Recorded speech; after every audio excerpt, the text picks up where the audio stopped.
के साथ सुरभि राजपूत बुलेटिन की शुरुआत करेंगे। सबसे पहले बात करेंगे अशोकनगर की। पुलिस स्मृति दिवस के अवसर पर अशोकनगर पुलिस लाइन में शहीद हुए जवानों को शोक परेड और गार्ड ऑफ ऑनर दिया गया है। इस मौके पर जिला जज, कलेक्टर, एसपी सहित सभी पुलिस अधिकारियों ने शहीदों को श्रद्धांजलि अर्पित की। आपको बता दें कि हर साल पुलिस स्मृति दिवस पर देश भर में एक साल में शहीद हुए पुलिस और अन्य फोर्स के जवानों को याद करके उन्हें श्रद्धांजलि दी जाती है।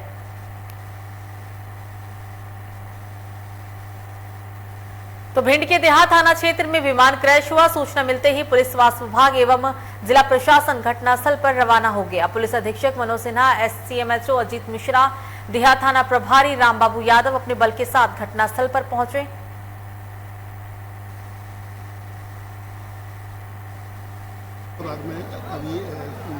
मिराज विमान क्रैश हुआ है। ये एयरफोर्स का संभवतः ट्रेनिंग पायलट कोई थे जो इस विमान को उड़ा रहे थे और अभी आधा घंटा पहले ये मनका बाग में क्रैश हो गया है। आपके सामने ये ज़मीन के भीतर घुस गया है और इसमें जो पायलट से बात हो गई है, पायलट सुरक्षित हैं, उन्हें फर्स्ट एड दे दिया गया है और एयरफोर्स के अधिकारी आकर उन्हें ले जाएंगे। कौन सी जगह घटना हुई? तो मनका बाग जो भिंड से 7 किलोमीटर दूर है, यहाँ मिराज। तो भारत ने टीकाकरण में इतिहास रच दिया है। 100 करोड़ वैक्सीनेशन का लक्ष्य पूरा करके देश ने इतिहास बनाया। कोरोना वैक्सीनेशन 100 करोड़ का लक्ष्य पूरा होने पर आज पूरे भारत में जश्न मनाया जा रहा है। इसी कड़ी में बीजेपी के प्रदेश अध्यक्ष वीडी शर्मा ने प्रधानमंत्री नरेंद्र मोदी को धन्यवाद दिया। प्रधानमंत्री की दृढ़ इच्छा शक्ति, वैज्ञानिकों की मेहनत, हेल्थ वर्कर्स दिन रात इस काम में जुटे रहे और उसकी वजह से ही भारत में 100 करोड़ टीकाकरण का लक्ष्य पूरा हो सका। नया इतिहास इस देश के अंदर, दुनिया के अंदर बनाया है।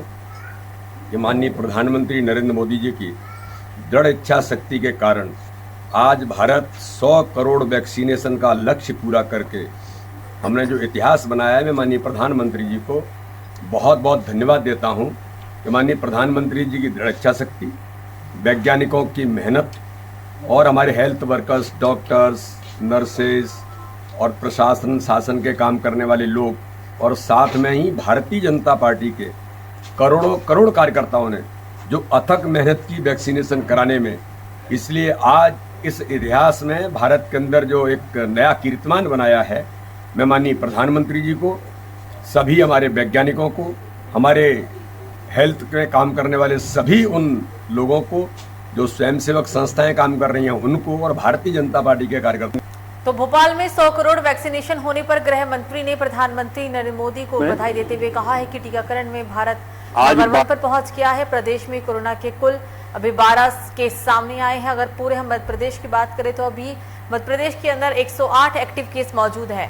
महामारी तो बहुत आई, बीमारी भी बहुत आई, लेकिन हिंदुस्तान के वैक्सीनेशन ने बहुत ही ज्यादा काम किया।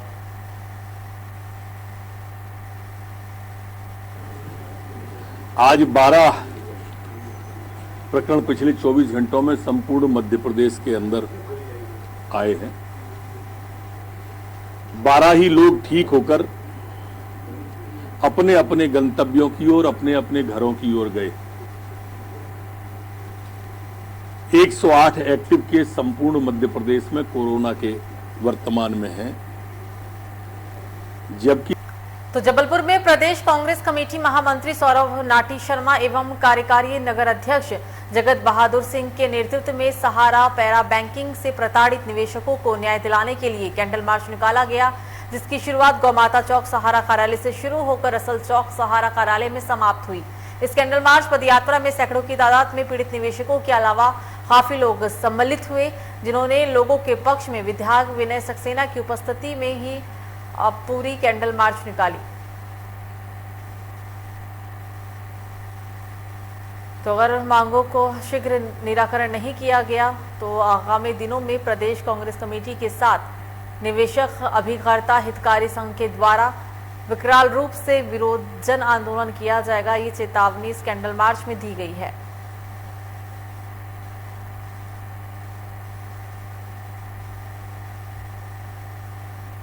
आक्रोश उस कंपनी के खिलाफ है जिसने जब अपना व्यापार शुरू करा था तो निवेशकों को भी बहुत बड़े बड़े सपने दिखाए थे और अभिकर्ताओं को भी बहुत बड़े बड़े सपने दिखाए थे।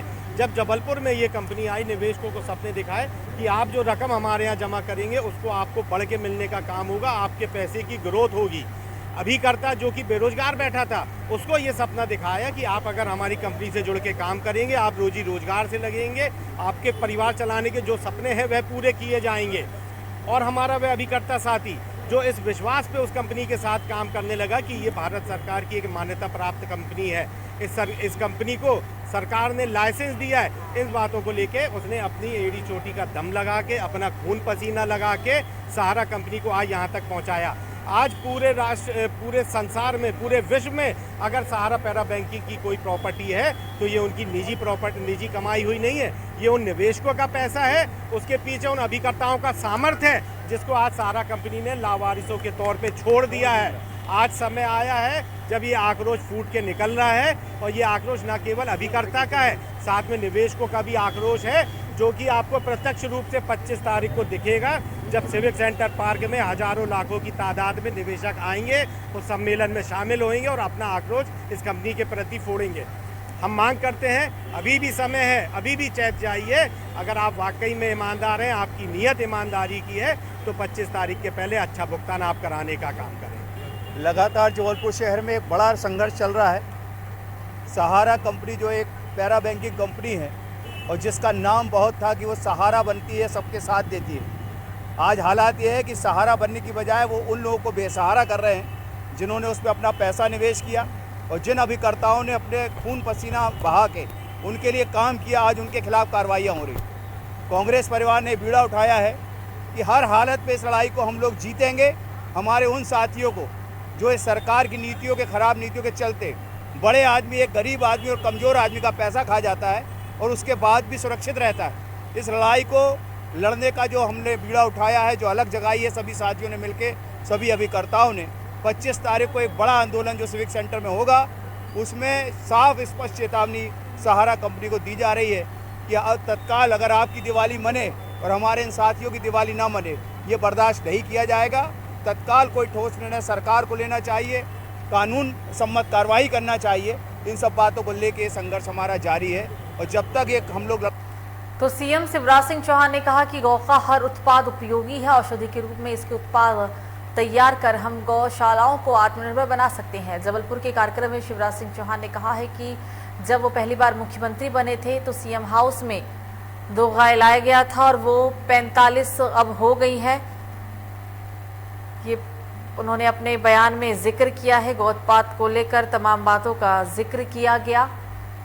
15 महीने बाद चौथी बार सीएम बने तो 2 गाय फिर लाए थे, अब उनकी संख्या 5 हो गई है।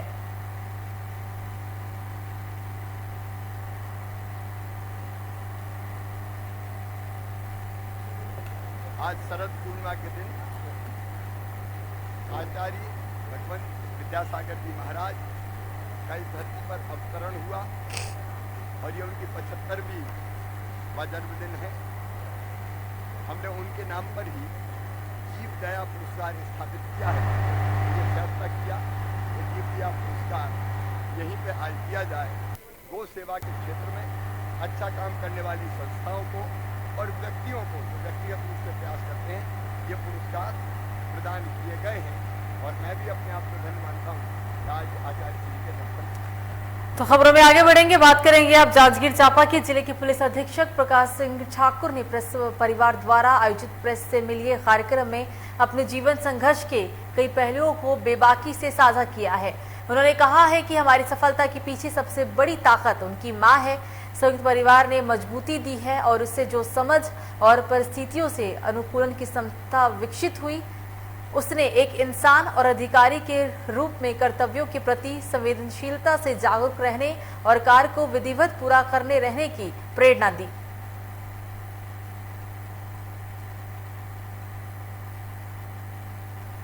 तो नैनपुर में जहां भारत सरकार द्वारा समय से इंटरनेट, व्हाट्सएप, मीडिया, टीवी के माध्यम से चिटफंड कंपनी, मैक्रो फाइनेंशियल कंपनियों से लेन देन करने, सर बेचने के बारे में प्रसार प्रचार कर रही है, तो इसी कड़ी में माइक्रो फाइनेंशियल कंपनियों के द्वारा देश में लगातार भोली भाली जनता को गुमराह कर पैसा जमा किया जाता है और पैसा लेकर फरार भी हो जाती है। लूटने के बाद लोग प्रशासन की मदद मांगते हैं। नैनपुर में भी एक ऐसा ही वाकया हुआ जहां बिहार की सौम्या माइक्रो फाइनेंशियल कंपनी के नाम से वार्ड नंबर 8 में मकान किराए से लेकर ऑफिस खोला गया था और नगर के आसपास के इलाके में लोगों को ठगी का शिकार बनाया गया।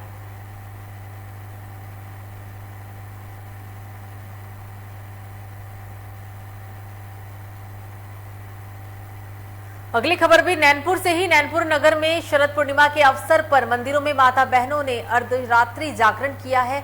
माता रानी की पूजा अर्चना करने के बाद उत्साहपूर्वक गरबा नृत्य भी किया गया। ये कार्यक्रम रात को तकरीबन 12 बजे तक चलता रहा।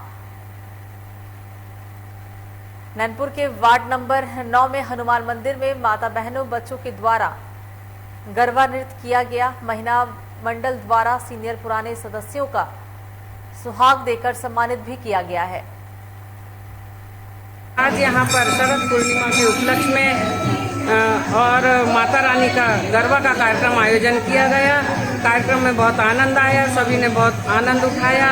माता भगवती से प्रार्थना करते हैं कि सभी के कष्टों का हरण करें और सबको सुख समृद्धि शांति दें। इन्हीं भाव के साथ में हम आज कार्यक्रम को पूर्णता देते हैं। बोलिए दुर्गा मैया की जय। तो जहां सरकार एक और दावा करती है भ्रष्टाचार को जड़ से समाप्त करने की, लेकिन तरह तरह के मामले लगातार सामने आते रहते हैं। भोली भाली जनता एवं अशिक्षित जनता के साथ सरकारी सिस्टम की पोल खुलती हुई नजर आती है। निश्चित ही सरकारी सिस्टम की पोल खोलती एवं सरकार की छवि को धूमिल करने वाले सरकारी कर्मचारी ही हैं। ऐसा ही मामला मध्य प्रदेश के रीवा जिले के हनुमान सामुदायिक स्वास्थ्य केंद्र से सामने आया, जहां तकरीबन आधा दर्जन से अधिक महिलाओं ने आरोप लगाया है कि सरकारी सिस्टम के द्वारा उन्हें चूना लगाया गया है।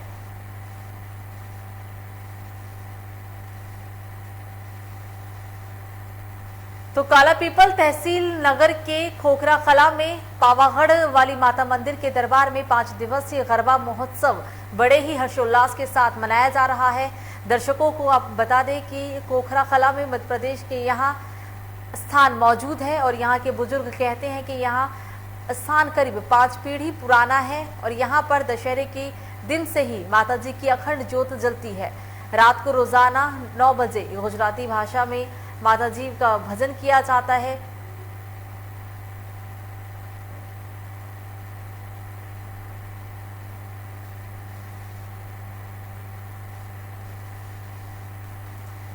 तो खबरों में आगे बढ़ेंगे और अब बात करेंगे शिवपुरी की, जहां शिवपुरी के खनियाधाना नगर में नया बस स्टैंड स्थित पुलिस सहायता केंद्र में बने असामाजिक तत्वों का अड्डा, जिसे वहां के आने जाने वाले व यात्रियों को काफी परेशानियों का सामना उठाना पड़ता है। पुलिस सहायता केंद्र से महज कुछ ही दूरी पर स्थिति ऐसी हो चली है कि शराब की दुकान होने की वजह से आए दिन शराबियों का आतंक देखने को मिलता है।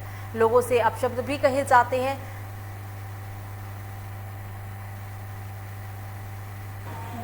रखा हुआ है डब्बा, गेट खुले रहते हैं उसके, इस वजह से कुछ लोग वहाँ पे एकत्रित होते रहते हैं क्योंकि वहाँ पे कोई गार्ड वगैरह मौजूद नहीं रहता है और उसके पीछे भी जगह है तो पानी की व्यवस्था है। तो असामाजिक तत्व दारू वहीं से लेके और पीते रहते हैं, जिससे यात्रियों को ना वहाँ निकलने वाली महिलाएँ हैं उनको समस्या का सामना करना पड़ता है। पूर्व में वहाँ पे एक ATM है पास में, उसमें भी डाका डल चुका है। इस तरह से अगर वहाँ पे चौकी सुचारू रूप से चालू रहे तो इन चीज़ों पे अंकुश लगाया जा सकता है। क्या पता प्रशासन इस ओर क्यों ध्यान नहीं दे रहा। पहले चौकी पर 2 गार्ड बैठते थे, शाम को भी बैठते थे, दिन में भी रहते थे, और कुछ समय से वहाँ पे कोई नहीं है ऐसी गतिविधि। अभी की स्थिति ये है भाई साहब कि वहाँ जो असामाजिक तत्व हैं वो गाली गलौज का माहौल बना के रखते हैं और पुलिस चौकी के अंदर शराब की खाली बोतलें भी दिखाई दे सकती हैं।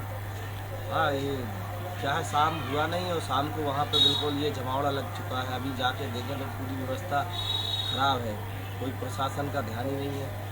क्या पता क्या है स्थिति। बीच बस स्टैंड पर जब ये हालत हो रही है तो नगर में क्या होगी हालत, ये तो भगवान ही जाने। अच्छा, जो बस स्टैंड की स्थिति है और जो पुलिस सहायता केंद्र है, ये शराबियों का अड्डा और विज्ञापनों का केंद्र है, इसके बारे में आप क्या कहेंगे? ये बात सही है। कुछ दिनों से बस स्टैंड का शाम के समय माहौल ख़राब हो जाता है और चूँकि पुलिस को चाहिए कि शाम को ज़्यादा नहीं तो कम से कम 1-2 किसी स्टाफ की ड्यूटी लगा के बस स्टैंड पर उसको बिठा दें, जिससे कि जो रात के समय असामाजिक तत्व गुंडे जो बस स्टैंड पर घूमते हैं उन पर अंकुश लग सके।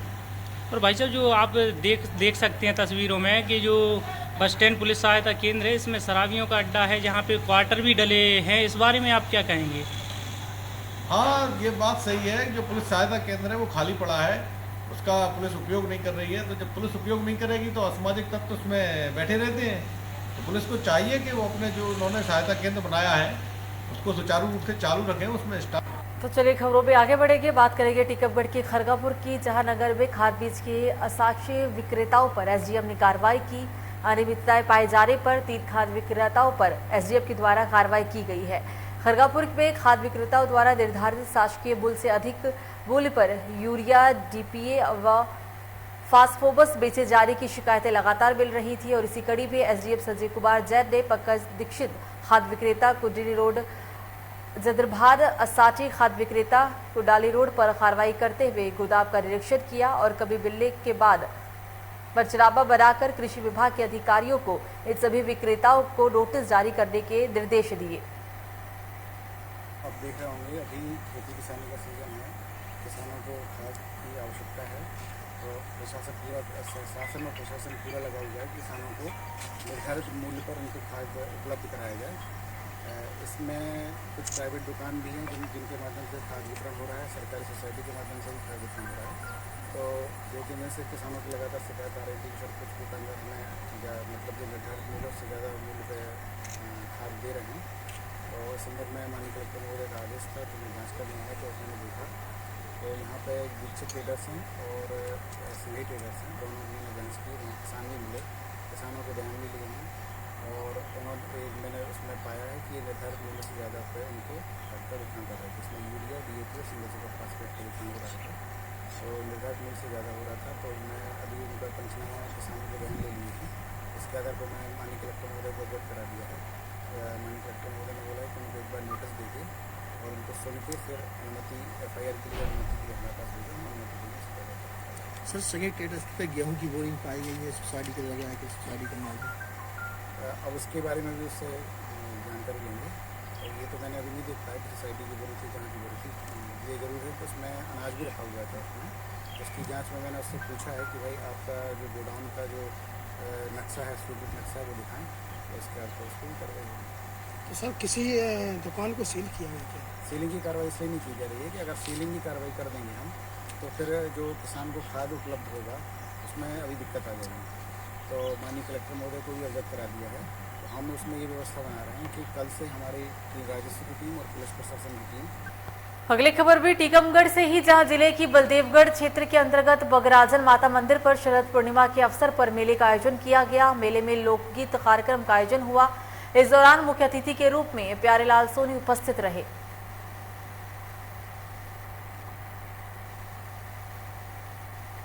जिले के मलगुआ गांव के बगराजन माता मंदिर में, यहाँ का मंदिर काफी प्रसिद्ध है और शरद पूर्णिमा के दिन यहाँ पर काफी दूर दराज से लोग आते हैं। ऐसा माना जाता है कि यहाँ पर खीर रूपी दवा दी जाती है, खीर के रूप में प्रसाद दिया जाता है, जो कई लोगों के रोगों का निदान होता है। अब आखिर यहाँ की सच्चाई क्या है, हमारे साथ यहाँ के कुछ ग्रामीण मौजूद हैं, हम उनसे बात करने की कोशिश करते हैं। क्या नाम है आपका? हमारा है नरेंद्र कुमार पटेल। यहाँ पे जो खासियत है, माना जाता है खीर रूपी दवा दी जाती है, कि किन किन लोगों का निदान है? अनेक रोगों पे मतलब मानी जाती है, अनेक रोगों पे चलती भी है। अनेक गांव के लोग बाग भी यहाँ पर आते हैं। हर मनोकामना यहाँ पर माता बाई के स्थान पर जरूर होती है। कहाँ से यहाँ पे लोग? यहाँ पर मतलब दिल्ली तक के, सागर, दिल्ली, छतरपुर, टीकमगढ़, खड़गापुर, अनेक लोगों जो आसपास के लोग बाग हैं वहाँ के जरूर खीर पारी से आते हैं। तो यहाँ के लोगों का साफ तौर पे कहना है कि बहुत दूर दूर से यहाँ पे लोग आते हैं और यहाँ पे जो खीर का प्रसाद है उससे कई लोग दूर हो जाते हैं। टीकमगढ़ के लिए यहाँ पे इतने ज्यादा भीड़ हो रही है, क्या यहाँ की विशेषता है? विशेषता है वस्तुएँ, दवाई का नाम है, सिर्फ हम लोग खीर बना के देते हैं माता के नाम से। उसी में लोग ठीक हो रहे हैं, हर किसी प्रकार के लोग आते हैं, उनको सब ठीक हो रहे हैं। कौन कौन से रोगों की यहाँ पे दवा दी जाती है? अधिकतम सीख है, दमा है, काफी ऐसी चीजें हैं ठीक हो। एक बार में कितने बार यहाँ दरबार लगाया?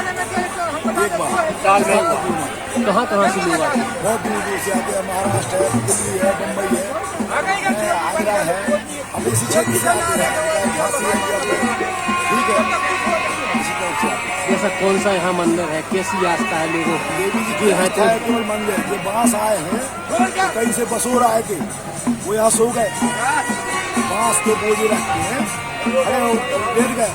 एक शेर आया वहाँ से, बोले माता हमको भूख लगी थी, इसको खा लें। बोले जो जूता पहने पर वो उसको खा लो। जो लोग पकड़ रहे थे उन्हें जूता उतार है, जूता उतारने कोई मात शेर गया, बोले कल देखो है कोई नहीं मिला, ये सब जूता पहन खोल काट पहन तो जाओ एक पहाड़िया उस पर मारी की तोड़ जाते हैं, एक साढ़ पकड़ो उससे लड़ जाओ तो दोनों लड़ते लड़ते खत्म हो गए। शेर भी और साढ़ भी जब से यहाँ की परंपरा चल रही है कि बांस कोई। तो खबरों में आगे बढ़ेंगे, बात करेंगे अब बालाघाट की। बालाघाट कोतवाली पुलिस ने पिछले दिनों शहर में अलग अलग क्षेत्रों में हुई 3 चोरियों का खुलासा करते हुए 2 नाबालिग सहित 3 आरोपियों को गिरफ्तार कर उनके पास से चोरी का सामान व नकदी बरामद की।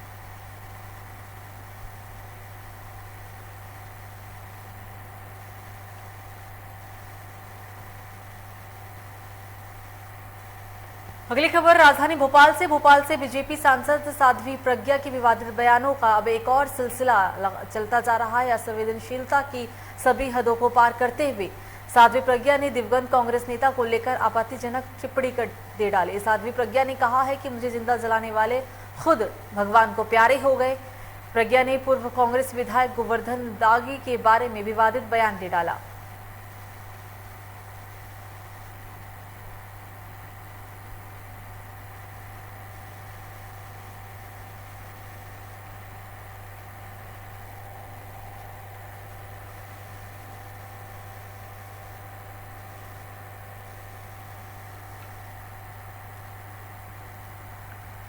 तो डिंडोरी जिले के बजांग विकासखंड मुख्यालय के पडरिया डोंगराई गांव में बने खेल परिसर मैदान में कुछ शरारती तत्वों द्वारा शराब की बोतलों को फोड़कर फेंकने का मामला सामने आया है, जिससे खेल मैदान में खेलने वाले खिलाड़ियों को चोटें आ सकती है। शरारती तत्वों के द्वारा खेल मैदान में अक्सर शराब की बोतलें फोड़कर फेंक दी जाती हैं, जिस पर जिम्मेदार ध्यान नहीं देते हैं। हुआ है यहाँ की कंडीशन क्या है? स्टेडियम में बजांग बना है 1 आध साल पहले, कुछ अधूरा है और यहाँ दारू का अड्डा है। शराबी लोग अधिकतर आते हैं, यहाँ बैठते हैं, पीके और सी बोतल भी पड़ी है, डिस्पोजल भी पड़ी है, उनको यहाँ छोड़ जाते हैं। ये शासन की लापरवाही है। इसमें कोई भी चौकीदार या कोई व्यवस्था किए जाए, खंडर होने की स्थिति में है। करोड़ों रुपये का चूना लग रहा है सरकार को। यहाँ पे गेट है, गेट में क्या ताला डाला गया? गेट में ताला डाला गया है, ताला को तोड़ भी देते हैं। तो यहाँ पे मतलब हमेशा शाम सुबह शराब पीते हैं? शाम सुबह शराब पीते हैं और यहाँ ये निशानी दिख रहा है, डिस्पोजल पड़ी है, शीशी पड़ी है, उसको तोड़ भी देते हैं। कांच है, कांच गिर गया, टूट गया, बच्चे लोग खेलेंगे भविष्य में आने वाले समय में, तो ये सब लापरवाही है। क्या नाम है दादा? कहाँ से हैं? तो पड़रिया डोंगरी में जो स्टेडियम बनाया गया है बाजार में आपका, क्या स्थिति है, क्या कंडीशन है? यहाँ की स्थिति बहुत ही खराब है। यहाँ शराबी लोग रहते हैं, आके दारू वारू पी पाके शीशी फाड़ के चले जाते हैं। बस यही है यार, यहाँ लाखों आदमियों के जो बना है मकान, कोई मतलब का नहीं है। यहाँ कोई भी चौकीदार आके यह भी सोचते हैं कि फिर कोई गरीब मजदूरों को भी यहाँ रख के काम करवा सकते हैं। तो क्या चाहते हैं कि शासन प्रशासन इसके रखरखाव के लिए कोई जवाबदारी? शासन इसके रखरखाव के लिए कोई भी कर्मचारी या कोई भी व्यक्ति को यहाँ रखा जाए। हुआ है। तो फिलहाल बुलेटिन में मुझे दीजिए इजाजत। लोकवर्च न्यूज पर खबरों का सिलसिला जारी रहेगा। नमस्कार।